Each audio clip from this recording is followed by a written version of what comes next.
Hello friends, नमस्कार। मैं हूं अमरजीत, आपका अपने यूट्यूब चैनल अमर क्लासेस पर आपका स्वागत करता हूं। जैसा कि कंप्यूटर क्लास में आज तीसरा क्लास है। ए, तीसरा क्लास है जो कि स्पेशल दिल्ली पुलिस के लिए स्पेशल है, फॉर दिल्ली पुलिस, क्योंकि इसमें 10 नंबर के प्रश्न आने वाले हैं। तो आप लोग कैसे हैं? आशा करता हूं आप लोग ठीक हैं। तो चलिए, यदि कोई इस चैनल पे नया आया हो तो चैनल को सब्सक्राइब अवश्य करें। तो पिछला में टॉपिक जो था कंप्यूटर टाइप से छूटा हुआ था, तो आज वहीं से स्टार्ट करेंगे सेशन को। तो आज हमारा टॉपिक क्या है? कंप्यूटर टाइप्स, कि कंप्यूटर कितने प्रकार के होते हैं। तो चलिए सेशन को स्टार्ट करते हैं। तो बस जहाँ बात करते हैं कंप्यूटर कंप्यूटर कंप्यूटर हमारा बेसिकली 3 टाइप है: एनालॉग, डिजिटल, हाइब्रिड। तो एनालॉग, डिजिटल, हाइब्रिड, दो इसमें डिजिटल जो है 5 प्रकार का है। कहीं कहीं 4 प्रकार का लिखा जाता है, कहीं कहीं 5। तो बेसिकली 5 ही पढ़ते हैं: super computer, main frame computer, mini computers, micro computer and personal computer. तो पहले हम समझते हैं एनालॉग, डिजिटल एंड हाइब्रिड। तो देखते हैं, चलिए एनालॉग कंप्यूटर देखते हैं।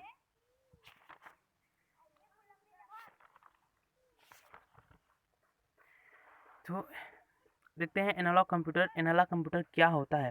जैसा कि सभी लोग ने पहले की घड़ी देखा होगी, घड़ी देखी होगी, मतलब जो सुई वाली थी, वो हमारा एनालॉग बेस्ड घड़ी है।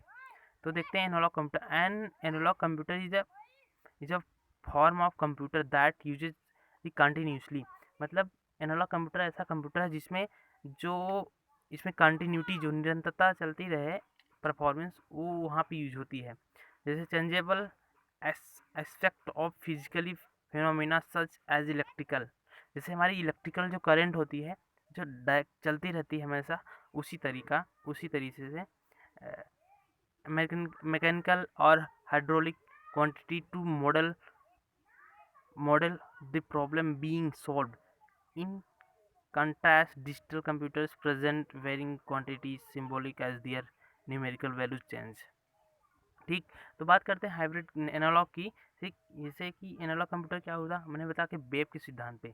वेव आपने देखा, वेव जो तरंग होती है उसके सिद्धांत पे वर्क करता है। तो बेसिकली इसका एग्जांपल क्या है? Thermometer.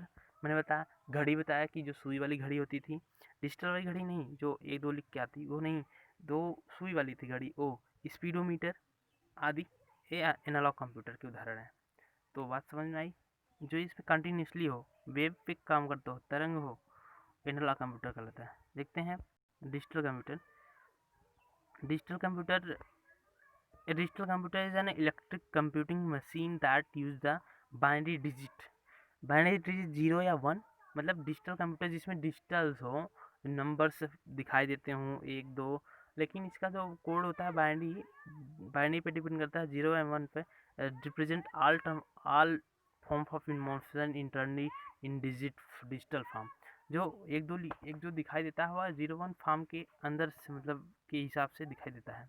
Every computer has the set of instruction that define the basic function of control form. प्रत्येक कंप्यूटर जो होता है, ठीक, पहले इंस्ट्रक्शन को डिफाइन किया जाता है, उसके बाद उसके हिसाब से वह परफॉर्म करता है।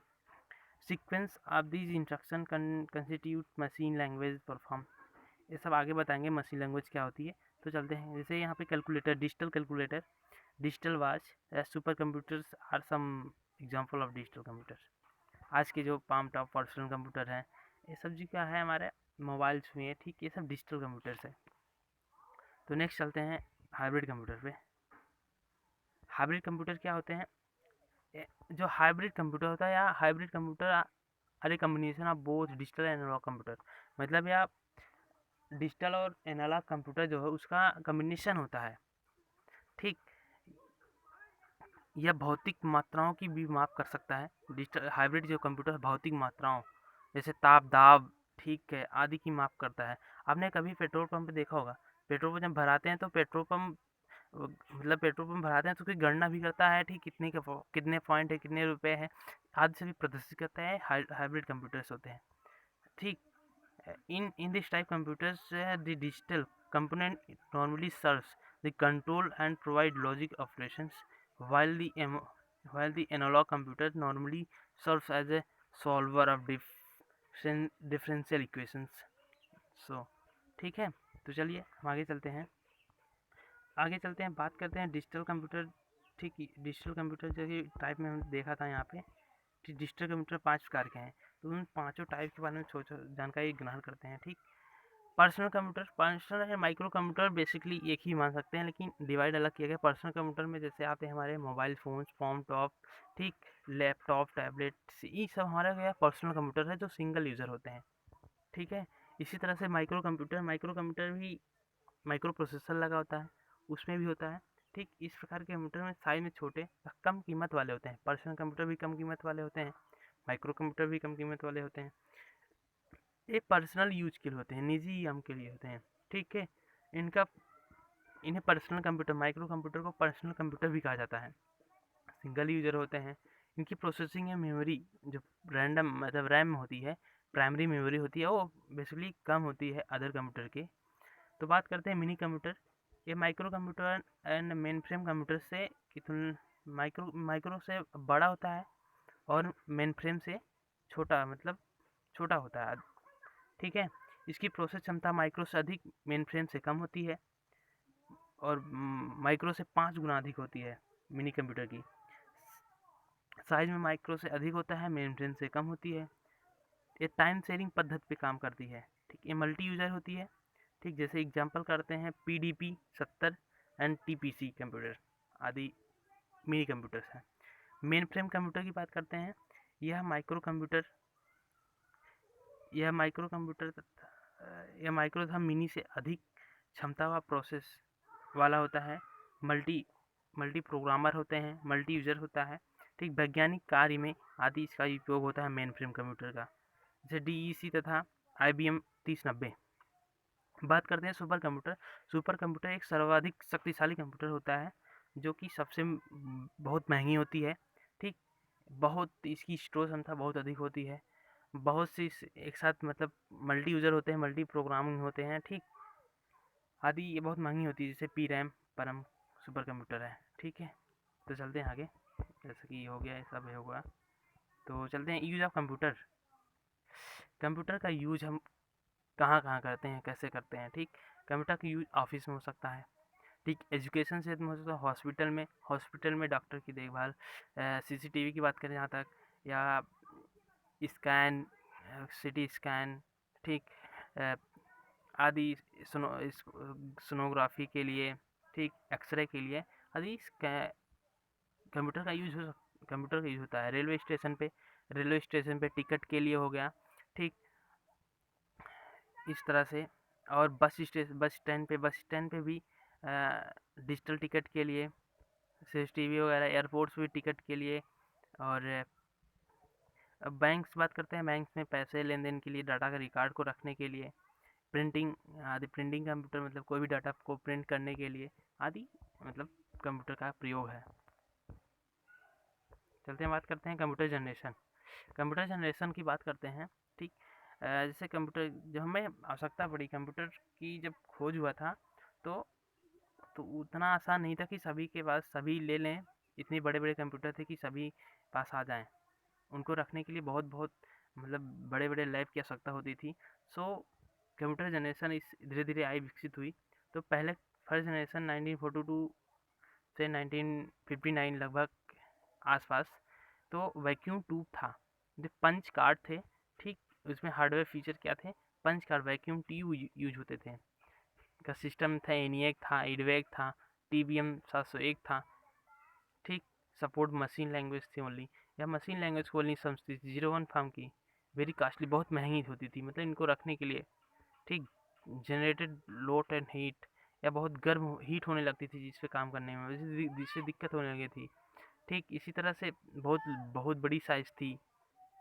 ठीक, और जो ऊर्जा की खपत बहुत ज़्यादा होती थी फर्स्ट जनरेशन में। इसलिए इसके बाद कुछ वैज्ञानिक आए, तो धीरे धीरे खोज की दूसरे जनरेशन में आते हैं 1959 से 1965।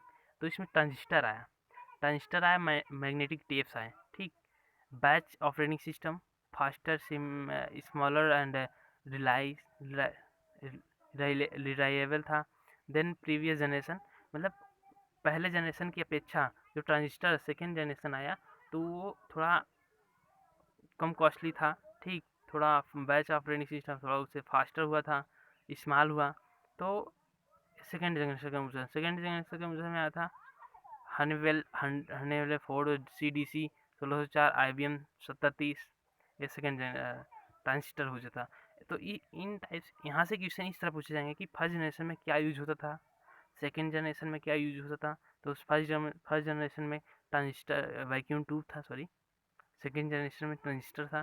थर्ड की बात करते हैं, थर्ड 1965 से 1975, इसमें आईसी आ गई। आईसी का इंटीग्रेटेड सर्किट का यूज होने, large capacity disk and magnetic tapes, तो आईसी यूज होने लगा। तो टाइम शेयरिंग ऑपरेटिंग सिस्टम, तो इसकी ऑपरेटिंग सिस्टम क्या है, टाइम शेयरिंग ऑपरेटिंग सिस्टम हुआ। फास्टर सिमिलर, तो सेकेंड जनरेशन की अपेक्षा ये अधिक फास्टर हुआ। तो ये चीपेस्ट सस्ता हुआ, ईजियर टू अपडेट, इसे हम आसानी से अपडेट भी कर सकते थे। तो IBM 360 370 CDC 6600 PDP 8/11, ठीक, ये हमारा थर्ड जनरेशन। तो यहाँ से क्या कैसे प्रश्न बन सकते हैं कि थर्ड जनरेशन में क्या यूज होता है, आईसी। तो बात करते हैं फोर्थ जनरेशन की। फोर्थ जनरेशन में आते हैं 1975 से 1988, तो इसमें हम आईसी भी VLC टेक्नोलॉजी या semiconductor memories, magnetic tapes and, तो आगे माइक्रो प्रोसेसर आ गया, ठीक, multi multi processing GUI operating system, object based oriented programs, smalls and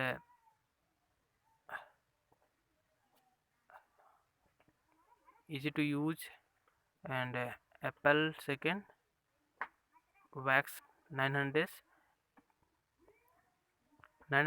crate 1/2। तो fourth generation micro processor use होने लगा, तो जो ग्राफिकल यूजर इंटरफेस हो गया, जो कि काफ़ी यूजर को आसानी होगी, मतलब सभी को समझने में आसान हो गया। तो बात करते हैं फिफ्थ जनरेशन की। फिफ्थ जनरेशन तो अभी तक प्रेजेंट चल रहा है, इसकी खोज चल रही है। तो यहाँ पे आर्टिफिशियल AI का यूज़ होने लगा है, ठीक, ये बहुत पावरफुल, बहुत सस्ता, रिलायबल होगा, इजी टू यूज होगा, portable and repeat software, IBM Pentium PRAM चल रहा है। सुपर कंप्यूटर की बात करते हैं, तो ऑनलाइन की बात करते हैं सब। कंप्यूटर कितने प्रकार का होता है, 3 प्रकार का। डिजिटल कंप्यूटर कितने प्रकार, 5 प्रकार के होते हैं। एनालॉग कंप्यूटर किसके माध्यम से वर्क करता है, वेब तरंग, ठीक, कंटिन्यूसली। कंप्यूटर जनक चार्ल्स बैबेज। यूनिएक का पूरा नाम यूनिवर्सल ऑटोमेटिक कंप्यूटर। कंप्यूटर का ब्रेन किसे कहा जाता है, CPU। तो चलते हैं होमवर्क। आज आपके लिए एक होमवर्क है, कंप्यूटर की विशेषता बताना 5 पॉइंट पे। तो चलिए देखते हैं। तो thank you for watching. Next class हमारा computer, how to work computer. Next class में बताएंगे कंप्यूटर कैसे काम करता है, ठीक, उसके बाद हार्डवेयर एंड सॉफ्टवेयर बताएंगे, मेमोरीज बताएंगे एंड सभी। यदि आप लोग हमारे यूट्यूब चैनल पर नए हैं तो चैनल को सब्सक्राइब करें, अपने मित्रों के साथ शेयर करें। Thank you for watching.